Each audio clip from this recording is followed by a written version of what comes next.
News express at 6 ಗೆ ಸ್ವಾಗತ. ನಾನು ಸುಷ್ಮಾ. ಬೆಂಗಳೂರನ್ನ ಮೃತ್ಯುಕೂಪ ಮಾಡ್ತಿದ್ಯಾ ಕ್ರೂರಿ ಕೊರೋನಾ? ಸಿಲಿಕಾನ್ ಸಿಟಿ ಸದ್ದಿಲ್ಲದೆ ಡೆಡ್ಲಿ ಕೊರೋನಾ ರಾಜಧಾನಿ ಆಗ್ತಿದ್ಯಾ? ರಾಜಧಾನಿಯಲ್ಲಿ ಶವ ಸಂಸ್ಕಾರಕ್ಕೂ ಕ್ಯೂ ನಿಲ್ತಿರೋದು ಯಾಕೆ? ರಾಜ್ಯದಲ್ಲಿ ಲಾಕ್ಡೌನ್ ಇಲ್ಲ, ನೈಟ್ ಕರ್ಫ್ಯೂ ಕಂಟಿನ್ಯೂ ಆಗುತ್ತಾ? ಇದೆಲ್ಲವನ್ನು ನೋಡೋಣ. ಬೆಂಗಳೂರಿನಲ್ಲಿ ಕೊರೋನಾ ಮರಣ ಮೃದಂಗ ಬಾರಿಸ್ತಿರೋದು ಹೇಗೆ? ಒಂದು ಚೂರು ಮೈ ಮರೆತ್ರೆ ಮೃತ್ಯು ಕೂಪಕ್ಕೆ ಬೀಳೋದು ಫಿಕ್ಸ್. ರಾಜಧಾನಿಯಲ್ಲಿ ಕ್ರೂರಿಗೆ ಬಲಿಯಾದವರ ಅಂತ್ಯ ಸಂಸ್ಕಾರಕ್ಕೂ ಕ್ಯೂ. ಇದೆಲ್ಲವನ್ನು ನೋಡೋಣ ಬೆಂಗಳೂರಿಗೆ ಕಂಟಕ ನ್ಯೂಸ್ ಎಕ್ಸ್‌ಪ್ರೆಸ್‌ನಲ್ಲಿ. ಬೆಂಗಳೂರಿನಲ್ಲಿ ಹೆಮ್ಮಾರಿ ಕೊರೋನಾ ರಣಕ್ಕೆ ಹಾಕ್ತಿದೆ. ರಾಜಧಾನಿಯಲ್ಲಿ ಕೊರೋನಾ ಕಂಟ್ರೋಲ್ ತಪ್ಪಿದೆ. ಕೊರೋನಾ ಭೀಕರತೆಗೆ ಬೆಂಗಳೂರು ಸ್ಮಶಾನವಾಗಿ ಬದಲಾಗಿದ್ಯಾ ಅನ್ನೋ ಆತಂಕ ಹೆಚ್ಚಾಗಿದೆ.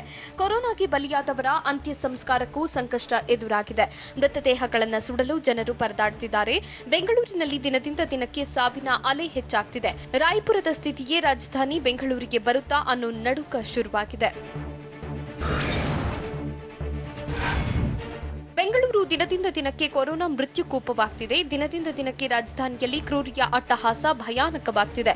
ಬೆಂಗಳೂರಲ್ಲಿ ಅಂತ್ಯ ಸಂಸ್ಕಾರಕ್ಕೂ ಚಿತಾಗಾರದಲ್ಲಿ ಕ್ಯೂ ನಿಲ್ಲಬೇಕಾದ ಭಯಾನಕ ಪರಿಸ್ಥಿತಿ ನಿರ್ಮಾಣವಾಗಿದೆ. ಯಲಹಂಕದ ಮೇಡಿ ಅಗ್ರಹಾರ ಹಾಗೂ ಸುಮನಹಳ್ಳಿ ಚಿತಾಗಾರದಲ್ಲಿ ಅಂತ್ಯ ಸಂಸ್ಕಾರಕ್ಕೆ ಸರತಿ ಸಾಲಲ್ಲಿ ನಿಲ್ಲೋ ಪರಿಸ್ಥಿತಿ ಎದುರಾಗಿದೆ.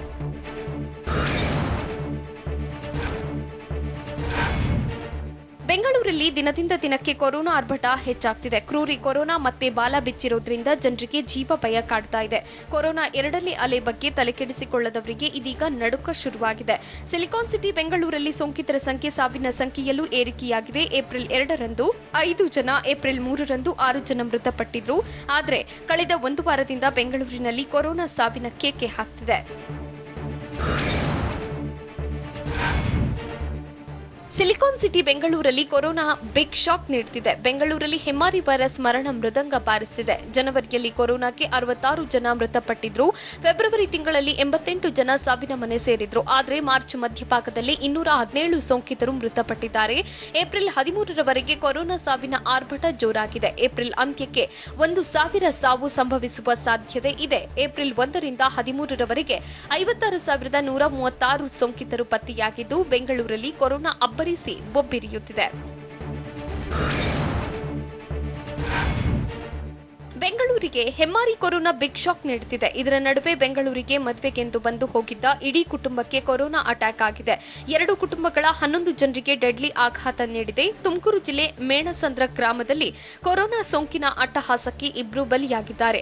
ಗ್ರಾಮದಲ್ಲಿ ಒಂದು ವಾರದಲ್ಲಿ ಕೊರೋನಾಕ್ಕೆ 2 ಬಲಿಯಾಗಿದ್ದು ಆತಂಕ ಮನೆ ಮಾಡಿದೆ. ಮೇಣಸಂದ್ರ ಗ್ರಾಮದ 11 ಜನರಿಗೆ ಕೊರೋನಾ ಸೋಂಕು ವಕ್ಕರಿಸಿದ್ದು 11 ಸೋಂಕಿತರ ಪೈಕಿ 3 ಆಸ್ಪತ್ರೆಯಲ್ಲಿ ಚಿಕಿತ್ಸೆ ನೀಡಲಾಗುತ್ತಿದೆ.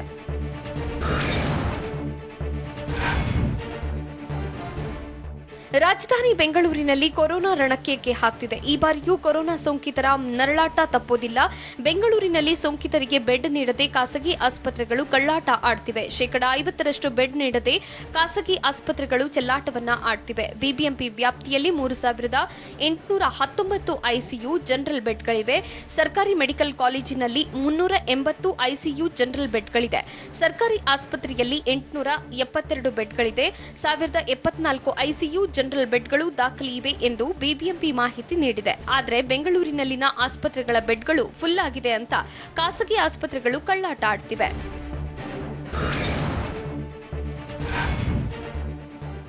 ರಾಜ್ಯದಲ್ಲಿ ಕ್ರೂರಿ ಕೊರೋನಾ ರಣಕ್ಕೆ ಹಾಕ್ತಿದ್ರು ಜನ ಡೋಂಟ್ ಕೇರ್ ಅಂತಿದ್ದಾರೆ. ಯುಗಾದಿ ಹಬ್ಬದ ಸಂಭ್ರಮದ ನಡುವೆ ಜನರು ಕೊರೋನಾ ರೂಲ್ಸ್ಗೆ ತಿಲಾಂಜಲಿ ಹಾಡಿದ್ರು. ಮಾರುಕಟ್ಟೆಯಲ್ಲಿ ಕೊರೋನಾ ಖರೀದಿಗೆ ಮುಗಿಬಿದ್ರು. ಭರ್ಜರಿ ಬಾಡೂಟಕ್ಕೆ ಮಟನ್ ಸ್ಟಾಲ್ ಮುಂದೆ ಜನ ಜಾತ್ರೆಯೇ ಸೇರಿತ್ತು. ಸಾಲುಗಟ್ಟಿ ನಿಂತು ಮಟನ್ ಖರೀದಿಸಲು ಜನರು ಫುಲ್ ಬ್ಯುಸಿಯಾಗಿದ್ರು. ಮಾಸ್ಕ್ ಹಾಕದೆ, ದೈಹಿಕ ಅಂತರವನ್ನು ಪಾಲಿಸದೆ ಕೊರೋನಾಗೆ ಡೋಂಟ್ ಕೇರ್ ಅಂದ್ರು.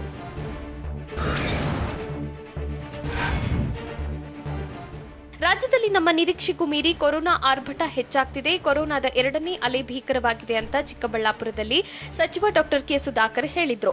ರಾಜ್ಯದ ಜನರೇ ಜನತಾ ಕರ್ಫ್ಯೂ ವಿಧಿಸಿಕೊಳ್ಳಿ. ಲಾಕ್ಡೌನ್ ಮಾಡಿದ್ರೆ ಜನಜೀವನಕ್ಕೆ ದೊಡ್ಡ ತೊಂದರೆ ಆಗುತ್ತೆ. ಲಾಕ್ಡೌನ್ ಒಂದೇ ಪರ್ಯಾಯ ಮಾರ್ಗ ಅಲ್ಲ, ಜೀವನೋಪಾಯಕ್ಕೆ ತೊಂದರೆ ಅಂತ ಸಚಿವ ಸುಧಾಕರ್ ಹೇಳಿದ್ರು.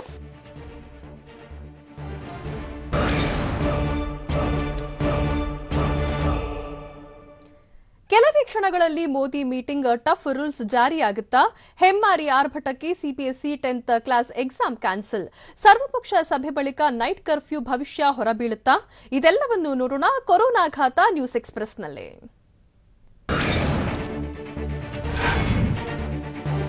ದೇಶದಲ್ಲಿ ಹೆಮ್ಮಾರಿ ಕೊರೋನಾ ದಿನದಿಂದ ದಿನಕ್ಕೆ ಸ್ಫೋಟಗೊಳ್ಳುತ್ತಿದೆ. ಕೊರೋನಾ ಕಂಟ್ರೋಲ್ಗೆ ಈಗಾಗಲೇ ಎಲ್ಲಾ ರಾಜ್ಯಗಳ ಸಿಎಂಗಳ ಜೊತೆಗೆ ಪ್ರಧಾನಿ ಮೋದಿ ಮೀಟಿಂಗ್ ನಡೆಸಿದ್ರು. ಇದೀಗ ಕೊರೋನಾ ಕಟ್ಟಿ ಹಾಕೋಕೆ ಎಲ್ಲಾ ರಾಜ್ಯಪಾಲರ ಜೊತೆ ಪ್ರಧಾನಿ ನರೇಂದ್ರ ಮೋದಿ ಸಭೆ ನಡೆಸಲಿದ್ದಾರೆ. ಸಂಜೆ 6:30ಕ್ಕೆ ರಾಜ್ಯಪಾಲರ ಜೊತೆ ವಿಡಿಯೋ ಕಾನ್ಫರೆನ್ಸ್ ಮೂಲಕ ಮೋದಿ ಚರ್ಚಿಸಲಿದ್ದಾರೆ.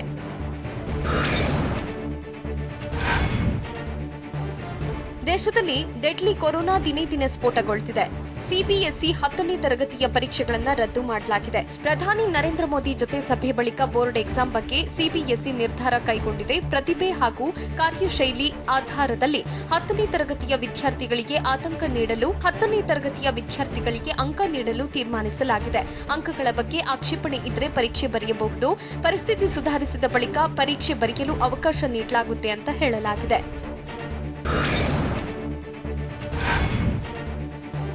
ದೇಶದಾದ್ಯಂತ ಹೆಮ್ಮಾರಿ ಕೊರೋನಾ 2ನೇ ಅಲೆ ಅಟ್ಟಹಾಸ ಮೆರೆದಿದೆ. ಮೇ 4ರಿಂದ ಆರಂಭವಾಗಲಿದ್ದ ಸಿಬಿಎಸ್ಇ 12ನೇ ತರಗತಿ ಪರೀಕ್ಷೆ ಮುಂದೂಡಲಾಗಿದೆ. ಜೂನ್ 1ರವರೆಗಿನ ಕೋವಿಡ್ ಪರಿಸ್ಥಿತಿ ನೋಡಿಕೊಂಡು ನಿರ್ಧಾರ ಕೈಗೊಳ್ಳಲಾಗಿದೆ. ಪರೀಕ್ಷೆ ನಡೆಸುತ್ತಿದ್ರೆ 15 ದಿನ ಮುಂಚಿತವಾಗಿ ಮಾಹಿತಿ ನೀಡಲಾಗುವುದು ಅಂತ 12ನೇ ತರಗತಿಯ ಪರೀಕ್ಷೆ ಬಗ್ಗೆ ಸಿಬಿಎಸ್ಇ ಮಾಹಿತಿ ನೀಡಿದೆ. ಮಕ್ಕಳ ಆರೋಗ್ಯ ದೃಷ್ಟಿ ಇಟ್ಟುಕೊಂಡು ಸಿಬಿಎಸ್ಇ ಪರೀಕ್ಷೆ ಬಗ್ಗೆ ತೀರ್ಮಾನ ಮಾಡಲಾಗಿದೆ ಅಂತ ಕೇಂದ್ರ ಸಚಿವ ರಮೇಶ್ ಪೋಖ್ರಿಯಾಲ್ ಹೇಳಿದ್ದಾರೆ.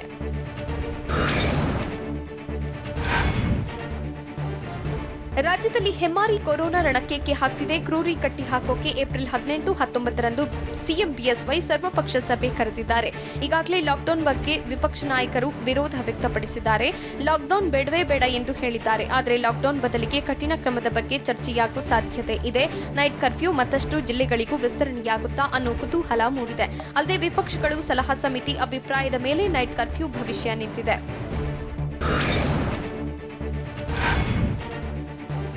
ರಾಜ್ಯದಾದ್ಯಂತ ಹೆಮ್ಮಾರಿ ಕೊರೋನಾ ರಣಕ್ಕೆ ಹಾಕ್ತಿದೆ.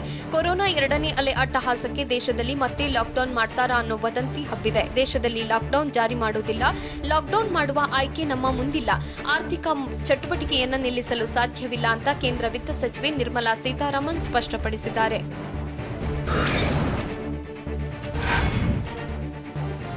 ರಾಜ್ಯದಲ್ಲಿ ಕ್ರೂರಿ ಕೊರೋನಾ ದಿನದಿಂದ ದಿನಕ್ಕೆ ಕಬಂತ ಬಾಹು ಚಾಚುತ್ತಾ ಇದೆ. ಸೋಂಕಿತರು ಟೆಸ್ಟ್ ಮಾಡಿಸಿಕೊಳ್ಳದ ಹಿನ್ನೆಲೆ ಸಮಸ್ಯೆಯಾಗ್ತಿದೆ. ಕೊರೋನಾ ವೇಗ ಹೆಚ್ಚಾಗಿದೆ, ತೀವ್ರತೆಯೂ ಹೆಚ್ಚಾಗಿದೆ ಅಂತ ಬೆಂಗಳೂರಿನಲ್ಲಿ ಡಿಸಿಎಂ ಡಾಕ್ಟರ್ ಅಶ್ವಥ್ ನಾರಾಯಣ್ ಹೇಳಿದ್ರು. ಕೊರೋನಾ ನೆಗೆಟಿವ್ ಬಂದ ತಕ್ಷಣ ಗುಣಮುಖರಾದಂತೆ ಅಲ್ಲ, ಅವರಲ್ಲಿ ಸೋಂಕು ಇರುತ್ತೆ ಅಂತ ಡಿಸಿಎಂ ಅಶ್ವಥ್ ನಾರಾಯಣ್ ಆತಂಕ ವ್ಯಕ್ತಪಡಿಸಿದ್ರು.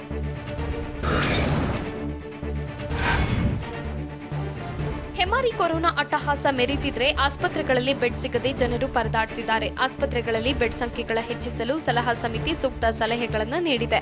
ಹೋಟೆಲ್ಗಳಲ್ಲಿ ಐಸೋಲೇಷನ್, ಹೋಮ್ ಐಸೋಲೇಷನ್ ಮಾಡಿ 18 ವರ್ಷ ಮೇಲ್ಪಟ್ಟವರಿಗೂ ಆದಷ್ಟು ಬೇಗ ವ್ಯಾಕ್ಸಿನ್ ಸಿಗಬೇಕು. ಆಕ್ಸಿಜನ್ ಕೊರತೆ, ಐಸಿಯು ಬೆಡ್ ಕೊರತೆಯಾಗದಂತೆ ಕ್ರಮ ಕೈಗೊಳ್ಳುವಂತೆ ಸರ್ಕಾರಕ್ಕೆ ಸಲಹೆಯನ್ನ ನೀಡಿದ್ದಾರೆ.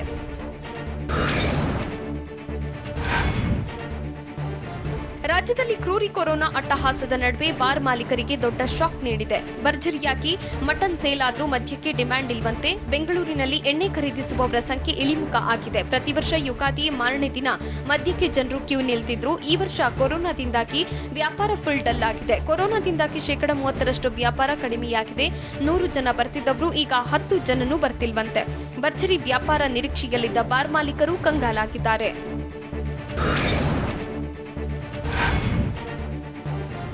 ಮಹಾರಾಷ್ಟ್ರದಲ್ಲಿ ದಿನದಿಂದ ದಿನಕ್ಕೆ ಡೆಡ್ಲಿ ಕೊರೋನಾ ಬಾಂಬ್ ಸ್ಫೋಟಗೊಳ್ಳುತ್ತಿದೆ. ಈಗಾಗಲೇ ಮಹಾರಾಷ್ಟ್ರದಲ್ಲಿ 15 ದಿನ ಲಾಕ್ಡೌನ್ ಮಾಡಲಾಗಿದೆ. ಲಾಕ್ಡೌನ್ ಹಿನ್ನೆಲೆಯಲ್ಲಿ ಜನರು ಹೊರಗೆ ಹೆಜ್ಜೆ ಇಡೋಕೆ ಭಯ ಪಡುತ್ತಿದ್ದಾರೆ. ರಸ್ತೆಗಿಳಿದು ಬೇಕಾಬಿಟ್ಟಿ ಓಡಾಡೋರಿಗೆ ಪೊಲೀಸರು ಬಿಸಿ ಮುಟ್ಟಿಸುತ್ತಿದ್ದಾರೆ. ಲಾಕ್ಡೌನ್ ಜಾರಿಯಿಂದಾಗಿ ದೂರದ ಊರಿಗೆ ತೆರಳುವವರು ಲಾಕ್ ಆಗಿದ್ದು ಬಸ್ ನಿಲ್ದಾಣದಲ್ಲಿ ಲಾಕ್ ಆಗಿದ್ದಾರೆ. ತಮ್ಮೂರಿನತ್ತ ತೆರಳೋಕೆ ಪರದಾಟ ನಡೆಸುತ್ತಿದ್ದಾರೆ. ಇತ್ತ ಬಿಹಾರದ ಪಾಟ್ನಾದಲ್ಲಿ ಸ್ಯಾನಿಟೈಸ್ ಮಾಡುವ ಮೂಲಕ ಕೊರೋನಾ ನಿಯಂತ್ರಣಕ್ಕೆ ಹೆಜ್ಜೆಯನ್ನ ಇಟ್ಟಿದ್ದಾರೆ.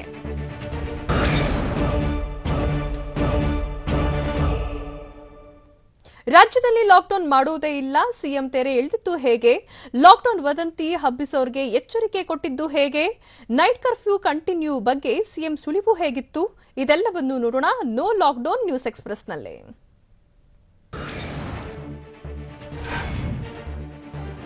ರಾಜ್ಯದಲ್ಲಿ ಹೆಮ್ಮಾರಿ ಕೊರೋನಾ ಅಟ್ಟಹಾಸ ಮೆರೀತಿದೆ. ಕೊರೋನಾ ಕಟ್ಟಿ ಹಾಕೋಕೆ ರಾಜ್ಯದಲ್ಲಿ ಲಾಕ್ಡೌನ್ ಜಾರಿ ಮಾಡ್ತಾರಾ ಅನ್ನೋ ಗೊಂದಲ ಮೂಡಿದೆ. ಆದ್ರೆ ರಾಜ್ಯದಲ್ಲಿ ಸದ್ಯಕ್ಕೆ ಲಾಕ್ಡೌನ್ ಜಾರಿ ಇಲ್ಲ. ಸದ್ಯಕ್ಕೆ ಯಾವುದೇ ಸೆಮಿ ಲಾಕ್ಡೌನ್, ವೀಕೆಂಡ್ ಲಾಕ್ಡೌನ್ ಯಾವುದೂ ಮಾಡುವುದಿಲ್ಲ. ರಾಜಧಾನಿ ಬೆಂಗಳೂರು ಸೇರಿದಂತೆ ಎಲ್ಲಿಯೂ ಲಾಕ್ಡೌನ್ ಮಾಡಲ್ಲ. ಲಾಕ್ಡೌನ್ ಬಗ್ಗೆ ಯಾವುದೇ ಗೊಂದಲಕ್ಕೊಳಗಾಗಬೇಡಿ. ಈ ಬಗ್ಗೆ ಅತ್ಯಂತ ಸ್ಪಷ್ಟ ಸತ್ಯ ಸುದ್ದಿಯನ್ನ ನಿಮ್ಮ TV9 ನೀಡ್ತಾ ಇದೆ.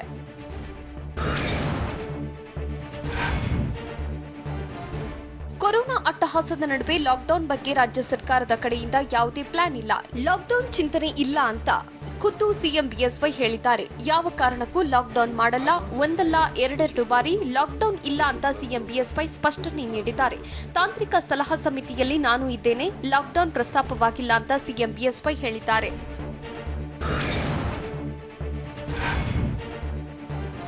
ರಾಜ್ಯದಲ್ಲಿ ಲಾಕ್ಡೌನ್ ಬಿಟ್ಟು ಉಳಿದ ಎಲ್ಲಾ ಕ್ರಮಗಳನ್ನು ಕೈಗೊಳ್ಳುತ್ತೇವೆ. ಕೊರೋನಾ ಸೋಂಕಿನ ನಿಯಂತ್ರಣಕ್ಕೆ ಕ್ರಮ ಕೈಗೊಳ್ಳಲಾಗುವುದು ಅಂತ ವಿಧಾನಸೌಧದಲ್ಲಿ ಸಿಎಂ ಬಿಎಸ್ ಯಡಿಯೂರಪ್ಪ ಹೇಳಿದ್ರು. ಅಗತ್ಯ ಬಿದ್ರೆ ನೈಟ್ ಕರ್ಫ್ಯೂ 2 ದಿನ ಮುಂದುವರಿಸುತ್ತೇವೆ. ವೀಕೆಂಡ್ ಲಾಕ್ಡೌನ್ ಬಗ್ಗೆ ಯಾವುದೇ ಪ್ರಸ್ತಾಪ ಇಲ್ಲ ಅಂತ ಸಿಎಂ ಬಿಎಸ್ವೈ ಮಾಹಿತಿ ನೀಡಿದ್ರು.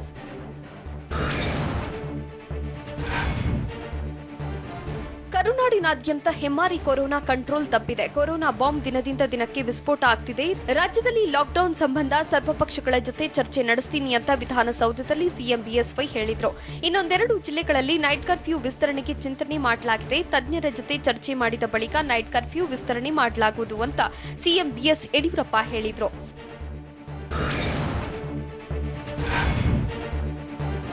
ಕರುನಾಡಲ್ಲಿ ಹೆಮ್ಮಾರಿ ಕೊರೋನಾ ದಿನದಿಂದ ದಿನಕ್ಕೆ ಅಟ್ಟಹಾಸ ಮೆರೀತಿದೆ.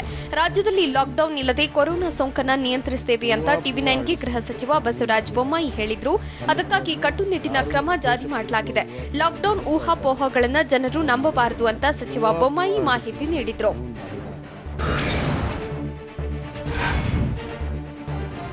ರಾಜ್ಯದಲ್ಲಿ 144 ಸೆಕ್ಷನ್ ಜಾರಿ ಮಾಡುವ ಬಗ್ಗೆ ಚರ್ಚಿಸಿಲ್ಲ. ಕೊರೋನಾ ಸೋಂಕು ಹೆಚ್ಚಿರುವ ಕಡೆ ನೈಟ್ ಕರ್ಫ್ಯೂ ಜಾರಿ ಮಾಡ್ತೇವೆ ಅಂತ ಬೆಂಗಳೂರಿನಲ್ಲಿ ಆರೋಗ್ಯ ಸಚಿವ ಕೆ ಸುಧಾಕರ್ ಹೇಳಿದ್ರು. ಕೊರೋನಾ ತಾಂತ್ರಿಕ ಸಲಹಾ ಸಮಿತಿ ಇಂದು ವರದಿ ನೀಡಲಿದೆ. ವರದಿಯನ್ನ ಸಿಎಂ ಬಿಎಸ್ವೈಗೆ ತಲುಪಿಸುತ್ತೇವೆ. ಏಪ್ರಿಲ್ 18ಕ್ಕೆ ಸಂಜೆ 4 ಗಂಟೆಗೆ ಸರ್ವಪಕ್ಷ ಸಭೆ ನಡೆಯಲಿದೆ. ಮದುವೆ ಶುಭ ಸಮಾರಂಭಕ್ಕೆ ಕಠಿಣ ನಿಯಮ ಜಾರಿ ಆಗಲಿದೆ ಅಂತ ಆರೋಗ್ಯ ಸಚಿವ ಸುಧಾಕರ್ ಮಾಹಿತಿ ನೀಡಿದ್ರು.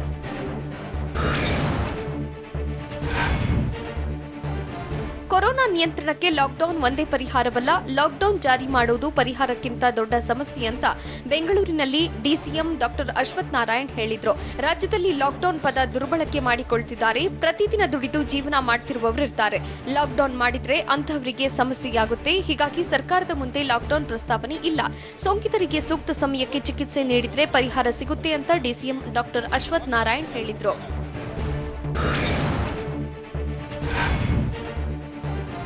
ಕೋವಿಡ್ ಪ್ರಕರಣ ಮತ್ತು ಹೆಚ್ಚಾದ್ರೆ ಕೊರೋನಾ ನೈಟ್ ಕರ್ಫ್ಯೂ ವಿಸ್ತರಣೆಯ ಬಗ್ಗೆ ತೀರ್ಮಾನಿಸಲಾಗಿದೆ. ಈ ಬಗ್ಗೆ ಸಿಎಂ ಯಡಿಯೂರಪ್ಪ ಈಗಾಗಲೇ ಹೇಳಿದ್ದಾರೆ ಅಂತ ಬೆಂಗಳೂರಲ್ಲಿ TV9ಗೆ ಸಚಿವ ಬಿ ಶ್ರೀರಾಮುಲು ಹೇಳಿದ್ರು. ಜನ ಎಲ್ಲಾ ಪರಿಸ್ಥಿತಿಯಲ್ಲೂ ಜಾಗೃತರಾಗಿ ಇರಬೇಕಾಗುತ್ತೆ. ಜನರ ಬದುಕು ಉಳಿಯಬೇಕು, ಜೀವ ಉಳಿಬೇಕು. ಜೂನ್ ತಿಂಗಳ ವೇಳೆಗೆ ಕೋವಿಡ್ ಹೆಚ್ಚಾಗುವ ಸಾಧ್ಯತೆ ಇದೆ ಅಂತ TV9ಗೆ ಸಚಿವ ಬಿ ಶ್ರೀರಾಮುಲು ಹೇಳಿದ್ರು.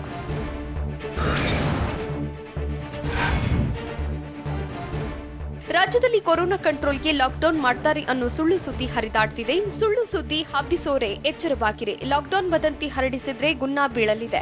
ಗಾಳಿ ಸುದ್ದಿ ಹರಡಿಸೋರ ವಿರುದ್ಧ ಶಿಸ್ತು ಕ್ರಮ ಕೈಗೊಳ್ತೀವಿ ಅಂತ ಗೃಹ ಸಚಿವ ಬಸವರಾಜ ಬೊಮ್ಮಾಯಿ ಖಡಕ್ ವಾರ್ನಿಂಗ್ ಮಾಡಿದ್ದಾರೆ. ಲಾಕ್ಡೌನ್ ಅಂತ ಪುಕಾರು ಎಬ್ಬಿಸೋರಿಗೆ ತಕ್ಕ ಶಾಸ್ತಿ ಮಾಡ್ತೀವಿ ಅಂತ ಎಚ್ಚರಿಕೆ ನೀಡಿದ್ದಾರೆ.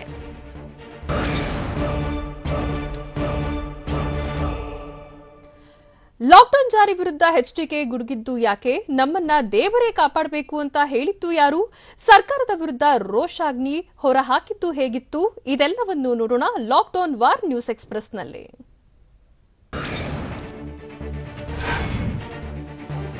ರಾಜ್ಯದಲ್ಲಿ ಕೊರೋನಾ ತಡೆಗೆ ಲಾಕ್ಡೌನ್ ಮಾಡುವುದು ಪರಿಹಾರವಲ್ಲ ಅಂತ ಬೀದರ್ ಜಿಲ್ಲೆ ಬಸವ ಕಲ್ಯಾಣದಲ್ಲಿ ಕುಮಾರಸ್ವಾಮಿ ಹೇಳಿದ್ರು. ಸರ್ಕಾರದ ಹೊಣೆಗೇಡಿತನ, ಮುಟ್ಟಾಳತನದಿಂದಲೇ ಈ ಪರಿಸ್ಥಿತಿ ಬಂದಿದೆ. ಕೊರೋನಾ ಮೊದಲ ಹಂತದಲ್ಲಿ ಅನಾಹುತವಾಗಿತ್ತು. ಈ ಬಾರಿ ತಜ್ಞರು ಮಾಹಿತಿ ಕೊಟ್ಟಿದ್ರು. ಸರ್ಕಾರದ ನಿರ್ಲಕ್ಷ್ಯ ವಹಿಸಿದ್ದಾರೆ. ನೈಟ್ ಕರ್ಫ್ಯೂ ಜಾರಿಯಿಂದ ಯಾವುದೇ ಪ್ರಯೋಜನವಿಲ್ಲ. 90% ಜನರು ಮನೆಗೆ ಹೋಗಿರ್ತಾರೆ. ಬೆಳಗ್ಗೆ ವೇಳೆ ಜನರನ್ನ ಓಡಾಡಲು ಬಿಟ್ಟಿದ್ದಾರೆ. ಬಿಜೆಪಿ ಸರ್ಕಾರಕ್ಕೆ ಜನರ ಜೀವದ ಬಗ್ಗೆ ಕಾಳಜಿ ಇದ್ದಿದ್ರೆ ತಜ್ಞರು ಮಾಹಿತಿ ಕೊಟ್ಟಾಗಲೇ ಕ್ರಮ ಕೈಗೊಳ್ತಿದ್ರು ಅಂತ ಮಾಜಿ ಸಿಎಂ ಎಚ್ಡಿಕೆ ವಾಗ್ದಾಳಿ ನಡೆಸಿದ್ರು.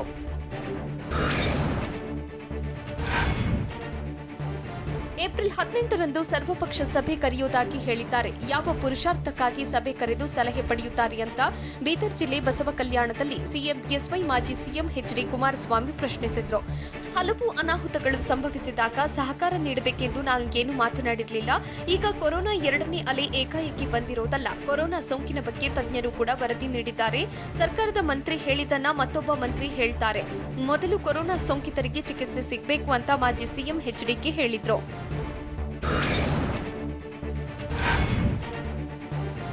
ರಾಜ್ಯದಲ್ಲಿ ದಿನದಿಂದ ದಿನಕ್ಕೆ ಕೊರೋನಾ ಅಟ್ಟಹಾಸ ಮೆರೆಯುತ್ತಿದೆ. ಸಿಎಂ ಬಿಎಸ್ ಯಡಿಯೂರಪ್ಪ ಹಾಗೂ ಸಚಿವರು ಬೈ ಎಲೆಕ್ಷನ್ನಲ್ಲಿ ಬ್ಯುಸಿಯಾಗಿದ್ದಾರೆ ಅಂತ ಬೀದರ್ ಜಿಲ್ಲೆ ಬಸವ ಕಲ್ಯಾಣದಲ್ಲಿ ಮಾಜಿ ಸಿಎಂ ಎಚ್ಡಿಕೆ ವಾಗ್ದಾಳಿ ನಡೆಸಿದ್ರು.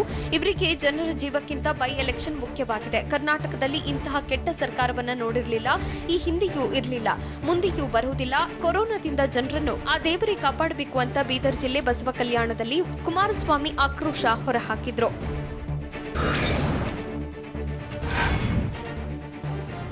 ರಾಜ್ಯ ಸರ್ಕಾರ ಈವರೆಗೆ ನಮ್ಮ ಮಾತು ಕೇಳಲೇ ಇಲ್ಲ. ಇಷ್ಟ ಬಂದಂತೆ ಅವರೇ ತೀರ್ಮಾನಗಳನ್ನ ಕೈಗೊಂಡಿದ್ರು. ಈಗ ಪರಿಸ್ಥಿತಿ ಕೈಮೀರಿದಾಗ ನಮಗೆ ಹೇಳ್ತಿದ್ದಾರೆ ಅಂತ ಕೆಪಿಸಿಸಿ ಅಧ್ಯಕ್ಷ ಡಿಕೆ ಶಿವಕುಮಾರ್ ಕೇಳಿದ್ರು.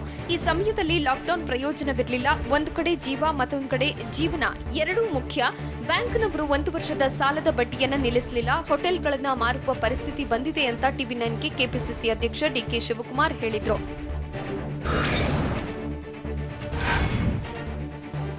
ಕರುನಾಡಲ್ಲಿ ಕ್ರೂರಿ ಕೊರೋನಾ ಬ್ರೇಕ್ ಫೇಲ್ ಆಗಿದೆ. ರಾಜ್ಯದಲ್ಲಿ ಕೊರೋನಾ ಕಂಟ್ರೋಲ್ಗೆ ಇಡೀ ರಾಜ್ಯವನ್ನೇ ಲಾಕ್ಡೌನ್ ಮಾಡ್ತಾರಾ ಅನ್ನೋ ಪ್ರಶ್ನೆ ಮೂಡಿದೆ.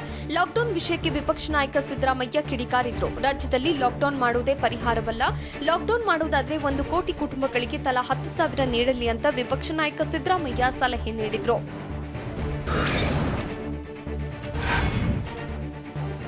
ಕ್ರೂರಿ ಕೊರೋನಾ ಕಂಟ್ರೋಲ್ಗೆ ಲಾಕ್ಡೌನ್ ಬೇಡವೇ ಬೇಡ ಅಂತ ವಿಪಕ್ಷ ನಾಯಕ ಸಿದ್ದರಾಮಯ್ಯ ಸಲಹೆ ನೀಡಿದ್ದಾರೆ.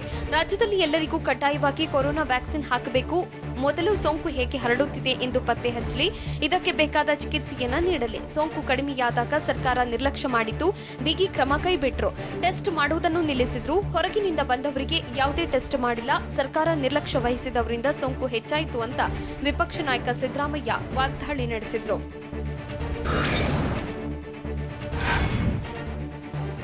ಹಗಲು ಬಿಟ್ಟು ರಾತ್ರಿಯಷ್ಟೇ ಕೊರೋನಾ ಹರಡುತ್ತಂತೆ ಇದ್ಯಾವ ನ್ಯಾಯ ಅಂತ ಕೆಪಿಸಿಸಿ ಅಧ್ಯಕ್ಷ ಡಿಕೆ ಶಿವಕುಮಾರ್ ಆಕ್ರೋಶ ಹೊರಹಾಕಿದ್ರು.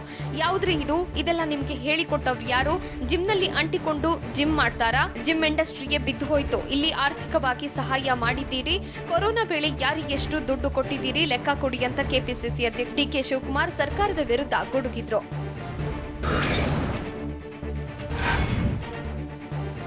ರಾಜ್ಯದಲ್ಲಿ ಯಾವುದೇ ಕಾರಣಕ್ಕೂ ಲಾಕ್ಡೌನ್ ಬೇಡ ಅಂತ ಟಿವಿ9ಗೆ ಕೆಪಿಸಿಸಿ ಅಧ್ಯಕ್ಷ ಡಿಕೆ ಶಿವಕುಮಾರ್ ಹೇಳಿದ್ರು. ಕೊರೋನಾ ನಿಯಂತ್ರಣಕ್ಕೆ ಸಿಎಂ ಬಿಎಸ್ವೈ ಸರ್ವಪಕ್ಷಗಳ ಜೊತೆ ಸಭೆ ಕರೆದಿರೋ ವಿಚಾರಕ್ಕೆ ಡಿಕೆಶಿ ಪ್ರತಿಕ್ರಿಯಿಸಿದ್ರು. ಸಭೆಗೆ ನನಗೆ ಯಾವುದೇ ಅಧಿಕೃತವಾಗಿ ಆಹ್ವಾನ ಬಂದಿಲ್ಲ ಅಂದ್ರು. ಕಳೆದ ಬಾರಿ ಕೊರೋನಾಗೆ ರಾಜ್ಯ ಸರ್ಕಾರ ಘೋಷಿಸಿದ್ದ ಪರಿಹಾರ ಹಣ ನೀಡಿಲ್ಲ ಅಂತ ಬೆಂಗಳೂರಲ್ಲಿ ಕೆಪಿಸಿಸಿ ಅಧ್ಯಕ್ಷ ಡಿಕೆ ಶಿವಕುಮಾರ್ ಆರೋಪಿಸಿದ್ರು.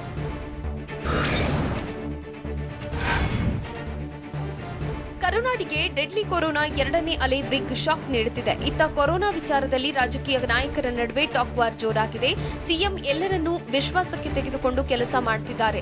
ಇಲ್ಲಿವರೆಗೆ ಯಾರಾದರೂ ಉತ್ತಮ ಸಲಹೆಯನ್ನ ಕೊಟ್ಟಿದ್ದಾರಾ ಅಂತ ವಿಪಕ್ಷ ನಾಯಕರ ವಿರುದ್ಧ ಬೆಂಗಳೂರಿನಲ್ಲಿ ಡಿಸಿಎಂ ಅಶ್ವಥ್ ನಾರಾಯಣ್ ಕಿಡಿಕಾರಿದ್ರು.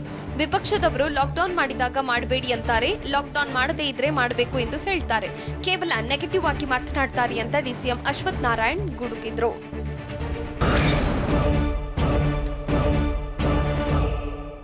ನಾಳೆಯೂ ಬಸ್ ರೋಡಿಗಿಳಿಯಲ್ಲ, ಪರದಾಡುವುದು ಫಿಕ್ಸ್. ಶಾಸಕ ರಾಜು ಗೌಡಗೆ ಕೊರೋನಾ ಶಾಕ್ ಕೊಟ್ಟಿದ್ದು ಹೇಗೆ?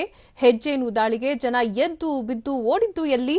ಇದೆಲ್ಲವನ್ನು ನೋಡೋಣ ಸಮಗ್ರ ನ್ಯೂಸ್ ಎಕ್ಸ್‌ಪ್ರೆಸ್‌ನಲ್ಲಿ.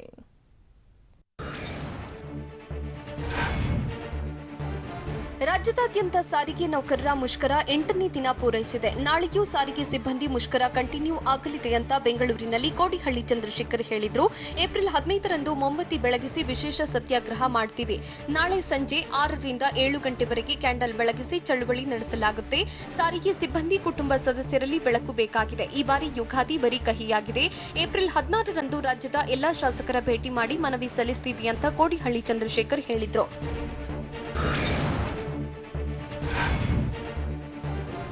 ಕಾಂಗ್ರೆಸ್ ನಾಯಕ ರಾಹುಲ್ ಗಾಂಧಿ ವಿರುದ್ಧ ಶಿವಮೊಗ್ಗದಲ್ಲಿ ಸಚಿವ ಕೆಎಸ್ ಈಶ್ವರಪ್ಪ ವಾಗ್ದಾಳಿ ನಡೆಸಿದ್ದಾರೆ. ರಾಹುಲ್ ಗಾಂಧಿ ಉತ್ತರ ಪ್ರದೇಶ ಬಿಟ್ಟು ಕೇರಳಕ್ಕೆ ಯಾಕೆ ಓಡಿ ಬಂದ್ರು? ಕರ್ನಾಟಕ ಸೇರಿ ರಾಹುಲ್ ಗಾಂಧಿ ಪ್ರಚಾರ ಮಾಡಿದ ಕ್ಷೇತ್ರಗಳಲ್ಲಿ ಕಾಂಗ್ರೆಸ್ಗೆ ಸೋಲಾಗಿದೆ. ಚುನಾವಣೆಗಳ ಫಲಿತಾಂಶ ಬಂದ ಬಳಿಕ ರಾಹುಲ್ ಗಾಂಧಿ ಸಿಂಹನೋ ನರಿಯೋ ಇಲಿಯೋ ಅನ್ನೋದು ಗೊತ್ತಾಗುತ್ತೆ ಅಂತ ಗುಡುಗಿದ್ದಾರೆ.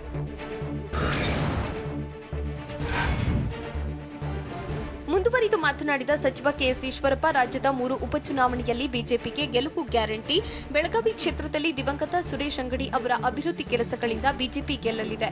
ಮಸ್ಕಿ ಮತ್ತು ಬಸವ ಕಲ್ಯಾಣದಲ್ಲಿ ಕಾಂಗ್ರೆಸ್ ಜೆಡಿಎಸ್ ಅಬ್ಬರ ಜೋರಾಗಿದೆ. ಆದರೆ ಈ 2 ಕ್ಷೇತ್ರಗಳಲ್ಲಿ ಬಿಜೆಪಿಗೆ ಜಯಿಸಲಿದೆ ಅಂತ ಈಶ್ವರಪ್ಪ ಭವಿಷ್ಯ ನುಡಿದಿದ್ದಾರೆ.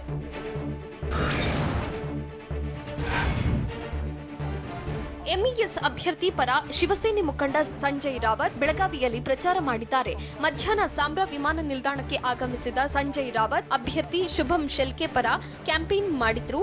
ಮರಾಠಿಗರ ಮತ ಸೆಳೆಯಲು ಎಂಇಎಸ್ ಶಿವಸೇನೆ ಕಸರತ್ತು ಆರಂಭಿಸಿದ್ದು, ಸ್ಥಳೀಯ ನಾಯಕರ ಜೊತೆ ಸಭೆ ನಡೆಸಿದ್ರು.